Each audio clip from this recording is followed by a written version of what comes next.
So he is the founder and director of Spirit Equipped Ministries, is the author of 5 books, and serves as a conference speaker.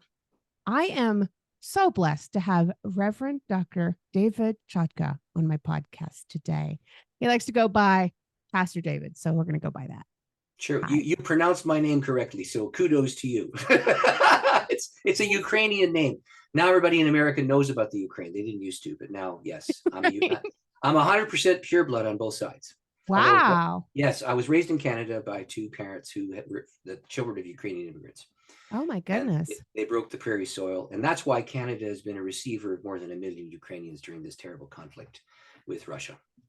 So yeah, we're not Russians. And people used to say that I was a Russian, and we'd say, no, that's not, no. And now everybody gets it. Yeah. Finally. Yeah. Yes. Yeah. And this is not a civil war. This is a national war. These are between. It was an international invasion by a madman. Right. Yes. Yeah. I've been to Ukraine twice before all this happened. I was there when I just came to a place of freedom. And I got to train people in that country in 1994 and 96, just after they got their freedom. Oh my God. Now, of course, they had built a beautiful country, and then this Russian madman ruined it. So yeah, we'll see what happens with this. Yeah, it really was gorgeous. So yeah, I definitely have been praying for this conflict to end. This is insane. No, it is insane. And it's totally unjustified and unmerited. And Putin's a madman. And so, listen, we can go there. That's a different kind of trauma.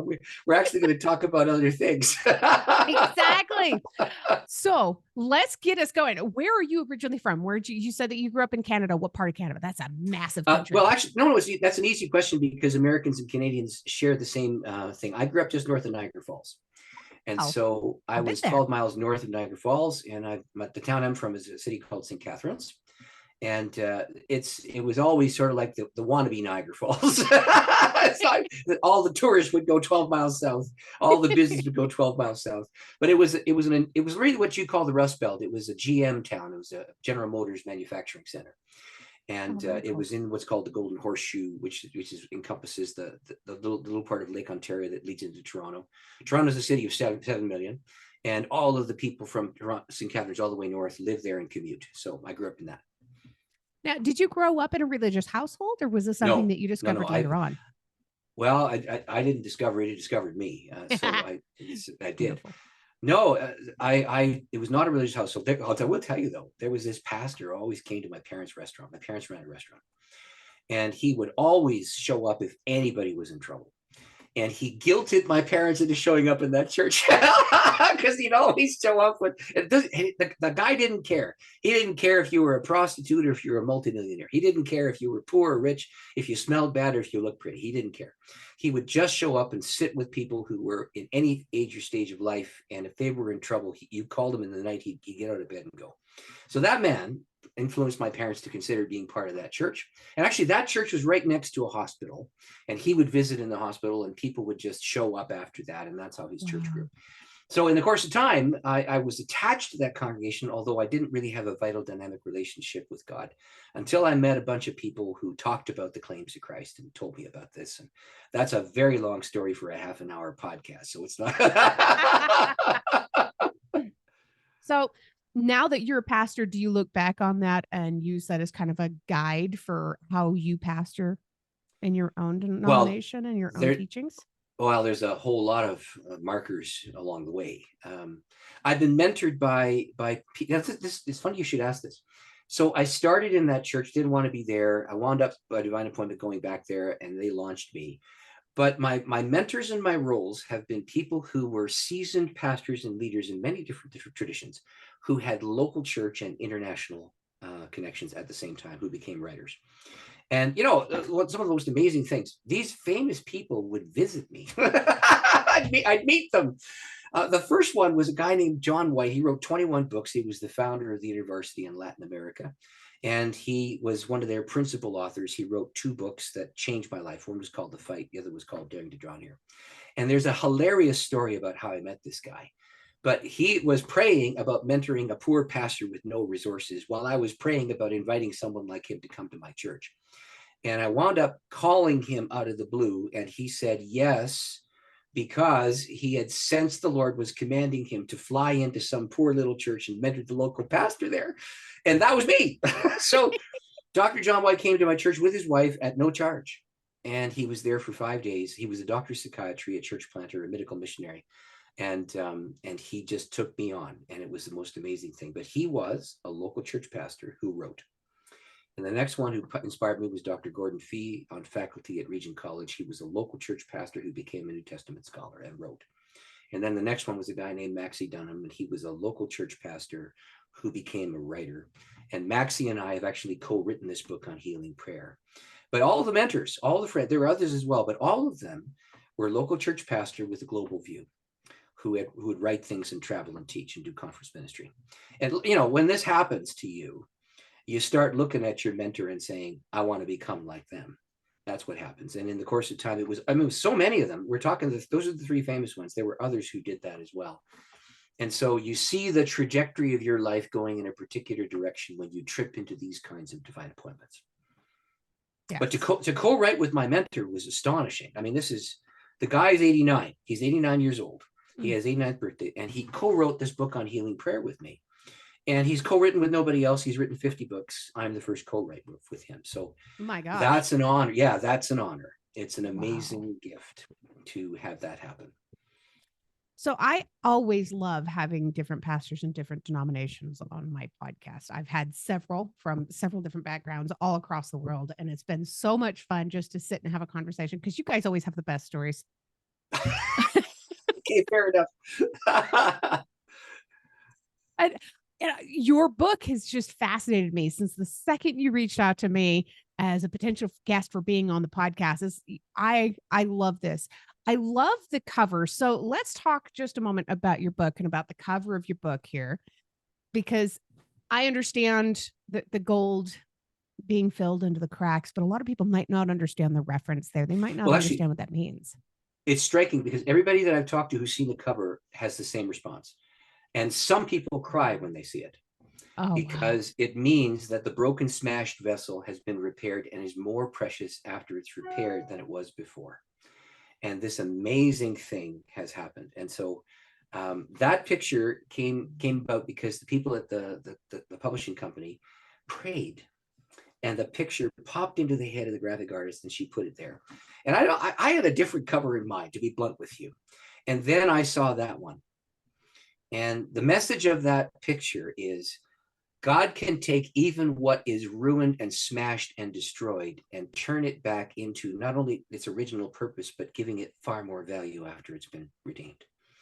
And so the gold fills the cracks. It's not just glue, it's gold. And it creates this a beautiful thing. It's a Japanese art form that's I don't remember the name of the art form, but so off the top of my head. I don't remember. Yeah, anyways, I attend a local church here, and I'm no longer a lead pastor, so I attend a church. And I gave a copy of the book just as it came out to the couple, the husband and wife, and the lady cried. She said, "That's my life.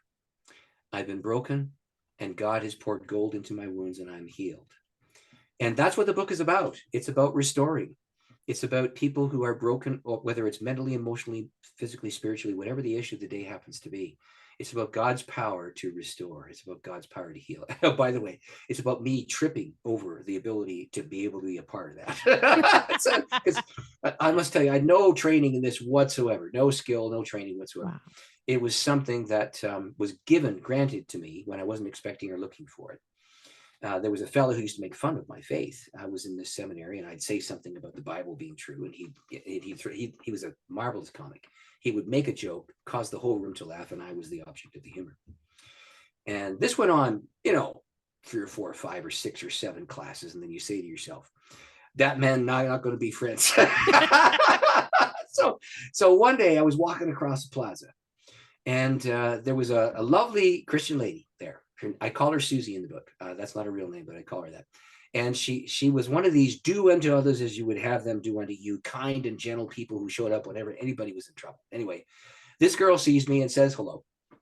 And I said, "How you doing?" She said, "I'm fine, but you know about our comic friend?" I said, "What?"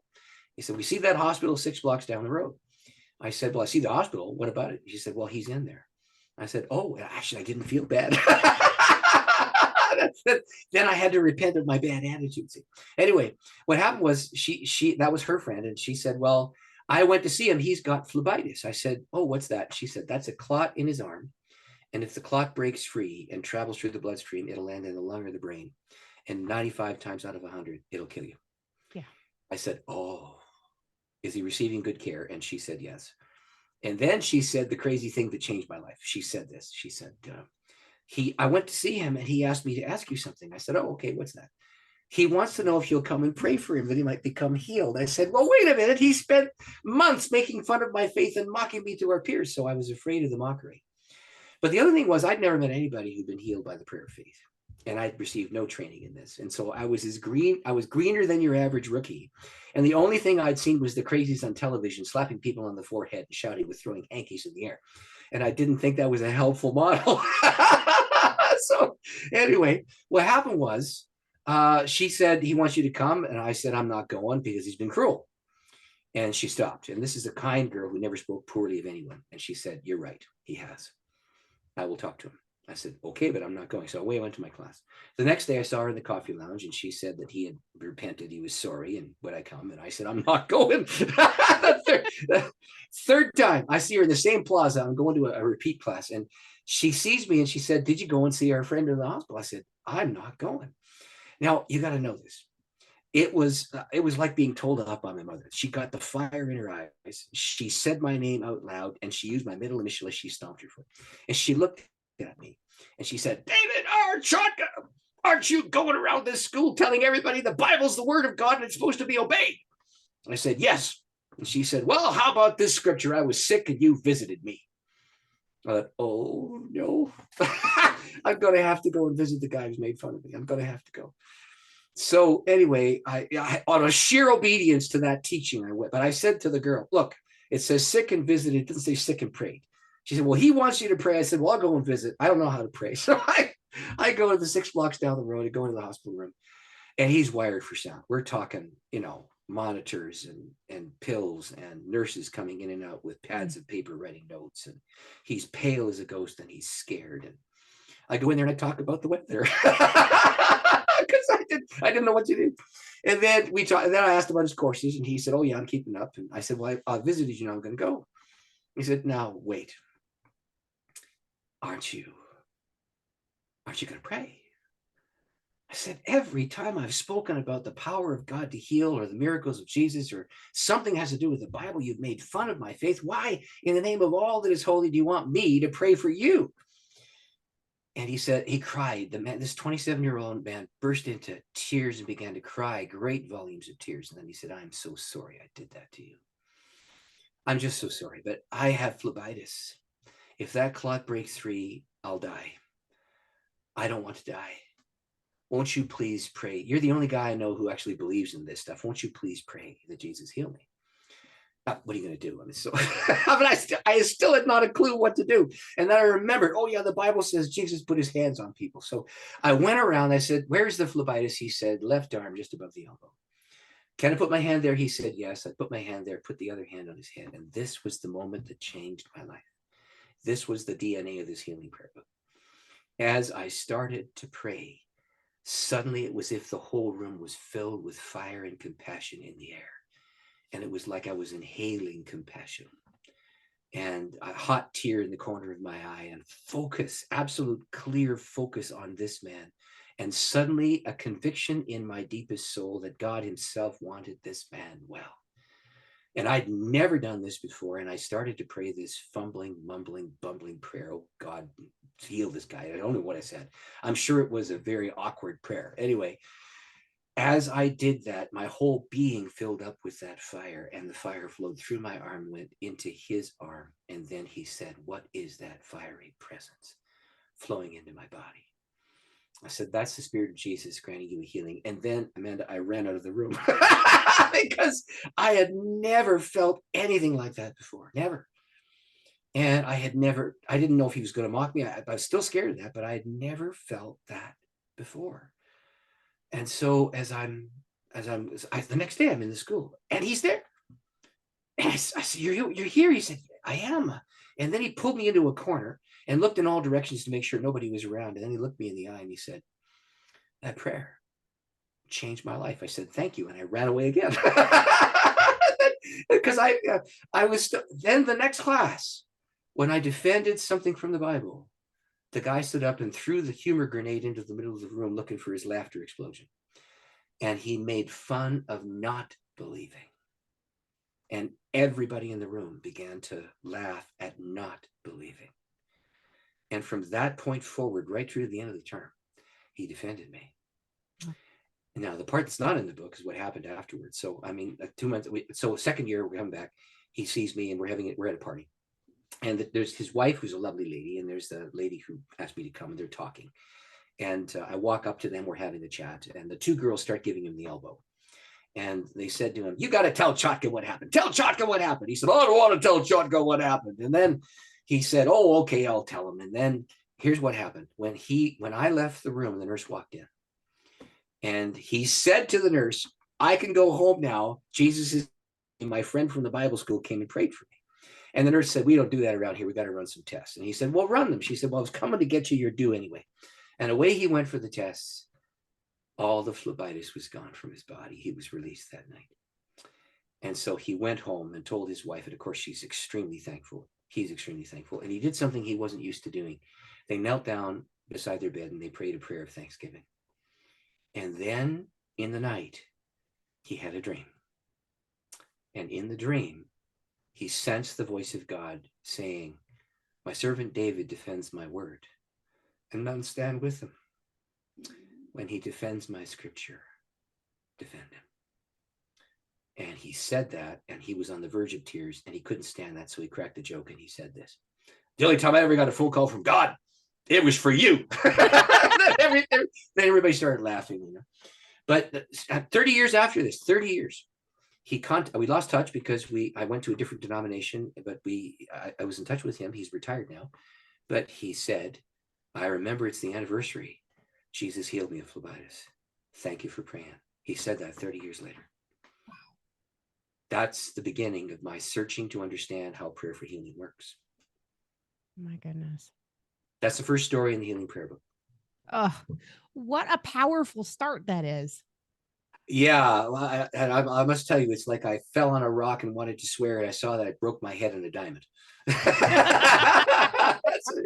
That's how it feels, you know, this crazy kind of thing, because I wasn't looking for that. All I was trying to do was study and get my job done and become a local church pastor. And I would trip into these miraculous divine appointments. Now, I must tell you, in the book, I'm not one of these guys who believes that everybody gets healed. I'm a guy who believes that you pay attention to the increase or the withdrawing of the presence. And what I describe to you is paradigmatic for the whole book. I talk about cooperating when the presence lands on you. And when you do that, the power of God can flow through you to accomplish amazing things. How did you meet your wife? Tell me a little bit about her story. Oh, that's funny. It's just funny. Okay, so I had a broken heart. The girl I wanted to marry married somebody else. She had a broken heart because the guy she wanted to marry married somebody else. And we wound up, there were 3 or 4 people moving to Vancouver, and 3 of us got together to save money, and we didn't know each other, right? So I knew the lady who was going to be your roommate, and I was moving to the same area, and so we moved this stuff. And I showed up on the move day, and I was supposed to be there to help them get the stuff in this place and then guide the driver to my home, et cetera, et cetera. But here's what happened. This is fun. So the guy didn't show up, and all my living stuff was in that moving van, and I had my sleeping camping gown. That's all I had, camping stuff. And she had nothing either. All her stuff was in that moving van. So it's in Vancouver back in the day, and there were no cell phones. And so we wound up standing outside a construction zone with a wraparound phone thing, calling her dad to say, be in touch with the moving company. The thing's not here. Because the plug-in phones were not there. We didn't have cell phones. So the plug-in phones were in the moving van. Anyway, the bottom line was this moving truck didn't show up for days. And so her cousin, who helped her to move in, went back to Edmonton, where she was from. And the other roommate had to stay in the town in Alberta I had come from, wasn't there. And so there was me and this single lady in this empty apartment for 10 consecutive days waiting for a moving van. And you got to know, I mean, my heart was broken. And at that point in the game, I looked at her at about day 5. I looked at her and said, listen, you need to know something. I wanted to marry a girl. She married somebody else. And I do not want to see anybody with a skirt on whose voice is higher than mine. All I want to do is get myself well. I'm licking my wounds. I'm not well. I'm not interested in a girlfriend. Thank you very much. And she heaved a big sigh of relief, told her side of the story. She had been actively pursued and stalked by this ugly guy. And so she had to get out of the way, that she had to call the police on him, et cetera, et cetera. And she was not interested in anything with a lower voice and a pair of pants on. And she said, I got two sisters. I don't understand men. I said, well, I got two brothers. I don't understand females at all, you know. And I said, I need a sister. And she said, I need a brother. I said, good, that's what's done then. So we waited 5 more days. We moved our stuff in, and then we were both at the same school. And here's what happened. There was a girl named Margaret who was a special education teacher, and my wife-to-be was a special education teacher. They sat down beside each other. They looked at each other and said, we have a career in Dr. Seuss, and this is complex stuff. What are we going to do? So the girl named Margaret wanted prayer with someone from my denomination, a pastor. And so she said, and so Elizabeth said, well, there's a pastor over there. That's him. He's from your denomination. So this girl, Margaret, walked over, and I started to pray with her. And the power of the Lord landed on Margaret, just landed on her. It was profound. And in the end, she went all over the school and started telling people, oh, if you want prayer, get David and Elizabeth to pray for you. So I'd walk in the school and they'd say, would you pray for me? I'd say, yes. Where's Elizabeth? Oh, I don't know. And so we wound up doing this thing, and we founded a prayer meeting, became friends. In over 2 years, we realized we needed to marry. I see we've got 33 minutes, 9 minutes. Okay, there we go. So anyway, the bottom line was, it was totally unexpected. And what happened was some of those miraculous acts of power began to happen there too. So, you know, so people would come and ask me to pray with them, and I would pray with them. And sometimes it would be a physical healing. Sometimes it was emotional transformation. Sometimes a major decision would happen. But all over the school, all these people started talking about David and Elizabeth as prayer partners. And I mean, we were just standing there. I wouldn't pray with a female alone, so I asked her to help. And I'd been stuck in a room with her for 10 days, trying to escape the reality that I was in a room with a single female when I didn't want to even see one. And the next thing, so we become, convenience friends, followed by partnership in prayer, followed by friends who just hung around because it was nice. And everybody in the school thought we were dating, and we weren't. I actually prayed with Elizabeth about who I should take out. I did. And she told me, that's a nice girl. Be careful, because, you know, this one's a nice one too. You might want to. Then she realized first that she cared for me. And she told me. And then I had to figure out this, because I didn't want to lose my very best friend. Yeah. And I had to navigate my emotions, because I was still raw from wanting to commit myself and losing that. And it was all said and done. We realized we needed to marry. And there's a lot more to the story. I'm trying to keep this as short as I can. So she was from a delightful Christian home. And her mom was a believer. Her dad was a believer. Her 2 sisters were believers. I walked, and I was a new convert. I was the first in my home. First Christian in my home. And so it was a gift to come into a family where that was the culture. It was the ordinary thing. Yeah. Some of my earliest memories were my 2 aunts ran a strip joint. My dad was a bouncer in that bar. I had to decorate the Christmas tree in the strip joint. And so she made little popcorn decorations and decorated the tree and sang Christmas carols. So our first fight when we got married was a Christmas tree. My first fight. I did not want one, and she wanted one. For her, it was joy. For me, it was despair, you know? Yeah. And so the backgrounds are very different. And I had to learn to care around her different culture from mine. And we both had to accommodate around this. And that's how we grew to love each other. Oh, that's beautiful. I love that you guys started out as such strong friends. Well, I wasn't in plans. Again, we wound up in this empty room for 10 days. You know what happened? The guy who had the truck, you know what he did? He was driving through the mountains of British Columbia. He was a casual driver. He decided to take a 10-day vacation because his son wanted to go fishing. And so they went fishing in the British Columbia interior while we're waiting for our furniture. And so the 10 days created the bond. You know, this idiot probably got fired. But it created the 10-day bond for me and my wife to get married. That was the craziest thing. And now I understand that you do have a part of your book that you would like to read for us. I want to make sure that we have time for that. Have you got that handy? I do have it handy. It's the story of a lady who, I met her 3 years after she said she was going to be dead. Okay, so the amazing story, her name is Susan, and I have her written permission. She belongs to Heritage Park Alliance Church, where I served as the lead pastor for 5 years. And this is her story. She was healed from pancreatic cancer. So I had just arrived in Windsor. She shows up in the office and she said, Pastor, I'm widowed. My future husband is widowed. Would you do the wedding? And I said, I'd be delighted. She said, I was never expecting this to happen. I thought you'd be doing my burial, not my wedding. So let me read the story. Shortly after arriving at my congregation, I, David, was granted the privilege of performing a wedding ceremony for 2 retirees. When I met the bride to schedule preparations, our conversation landed on something remarkable.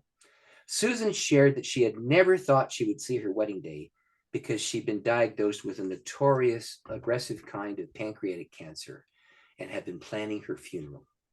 She said she was told that on average, less than 10% of people with pancreatic cancer survive. If the cancer metastasizes, the survival rate is close to 0. Susan had received all the medical treatments available to her, including chemotherapy and invasive medical procedure that was her last best hope. Then came the devastating news. The cancer had metastasized. It had spread into her lungs and other internal organs. Even the specialist could do nothing. She was told that she might live 3 to 6 months under the best circumstances. 3 months was the timeline when she went untreated, perhaps as long as 6 months if she received aggressive chemotherapy. Most diagnosed with this particular form of cancer die a rapid and painful death. But for Susan, the outcome would be different. She belonged to a small Bible study, and she asked a couple of its members who were elders in the congregation if they would consider anointing her with oil to pray for her healing. She also asked several friends who were strong, faithful believers, and so they were gathered together on Sunday, February 5, 2012, the day after World Cancer Day, which is held to raise awareness for the dreaded disease, to ask God for mercy. The request was more than serious. It was life or death. Everyone in the room loved Susan. They followed the leading they had, anointed her forehead with oil, and then at her invitation, everyone in the room gently placed their hands on her and began to pray. As Susan told the story of what had happened during that remarkable prayer time, her eyes filled with tears. Her friends and the 2 church elders placed their hands on her to intercede before the Lord. Susan had trouble trying to put the experience into word. Her entire body filled with God's presence. I asked her to describe it. She struggled for words and finally said, it was a combination of growing fiery heat and the peace that passes understanding. That presence gradually encompassed her entire body as she sensed within that God was actively healing her. Suddenly, she simply knew it was done. Like the woman with the issue of blood, she felt it in her body. The prayer time was gentle, not demanding or pushy. God's presence within turned into a simple assurance that it was completed. She simply knew beyond all knowing that God had done it. Susan was healed. I wish I had been there. I lost a friend a couple years ago to pancreatic cancer, but he defied the odds for 7 years. 7 is unusual. It's usually 2 years, sometimes 3 months to 6 months, depending on how far the cancer has progressed. There's more in the account where her friends describe what it was like. I interviewed 4 of the 5 people in that room. Do you want to hear the rest, or have you got time for that? Yeah, okay. Absolutely. Grace was given. Years later, I was granted the privilege of meeting several of those who were in the room during this healing prayer for Susan. I asked them to describe what they sensed as they prayed. Her friends remarked on the very same thing. As they began to pray for Susan, their bodies were filled with God's presence, which felt like a combination of fire, peace, and joy. 2 of her female friends were filled with complete conviction, a gift of extraordinary faith. They were utterly convinced that for God's glory, Susan must be made well. God's presence filled them, then spilled over into their friend as they asked God to touch her body and remove the cancer. One of the 2 elders testified that he sensed sudden filling as they all placed their hands on her shoulders. They were overwhelmed with an awareness of the majesty of God, brimming over with the love of Christ for their friend. The elders, her 3 friends, and Susan herself all spoke of a shared experience as they placed their hands on her and prayed. They sensed peace, fiery warmth, compassion, and a holy conviction, a certain knowledge. They all suddenly knew that God was at work in her body, healing her of terminal cancer. Together, collectively, Susan and everyone else in the room received the overwhelming sense that the matter was done. She was healed. Now, in the book, I unpack what that feels like, how you do it, and where it goes, and what you do with this. Do you cooperate with the medical community? Do you take a stand? And so the book itself contains a follow-up process. I tease out from that interview what it was like internally what it was like in their mind and what they were supposed to do in terms of organizing around healing prayer in the church. I love this. I love your book. I'm going to make sure that I have the contact information for people to be able to go to spiritequip.com so that they can get your book and they can see everything that you've got there, because it's more than just your book you have on your website, of course. Oh, yes. And now this book is available anywhere books are sold. You can go to Barnes and Noble, you can go to Books A Million, you can go to Amazon if you want to, or you can go to a Walmart. You can get it at Walmart if you want to. It's just anywhere books are sold, because it's published by Whitaker House, which is an international publishing house. And so it's easily available for anybody who wants to purchase it. Just Google healing prayer and you'll find it.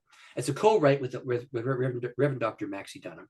He is an accomplished author of more than 50 books. And so I'm very thankful for the partnership in prayer and in writing. Absolutely. Well, Pastor David, thank you so much for being with me today. I really appreciate you and appreciate your time and love your message for the world. Thank you, and God's blessing, and thanks for inviting me.